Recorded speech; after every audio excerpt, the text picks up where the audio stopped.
working with the Yes Welder might-205ds. Now, I've swapped up a little bit.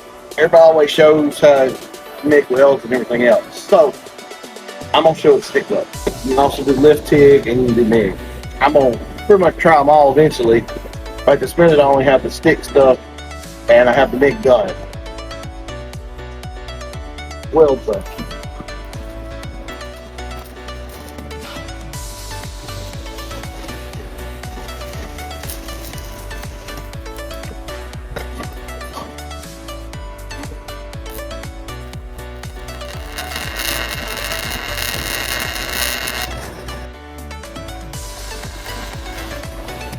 And right here you'll see where it's popping.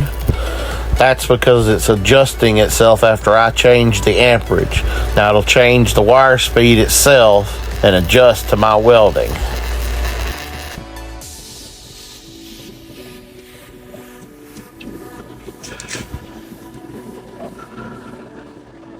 That's the progression. These are your controls. Okay? You can put on manual MIG, synergic stick, or lift TIG. Now, you put it right there, put what your gas is you're using, and then the wire. You adjust how many amps you want or how much voltage, and it's adjusting everything itself. At the beginning, you'll see where it's popping off, and then it adjusts itself. I'm telling you, that is the way to go. I've spent years playing with the wire. I take the Yes Welder all day long. I'm telling you. 30 thousandths wire. I got my gas turned down. Got to clean it. I'm damn proud of that. I will have to be putting my Lincoln back up. So for those of you who are going to jump into my comments, oh, Yes Welder, blah, long term.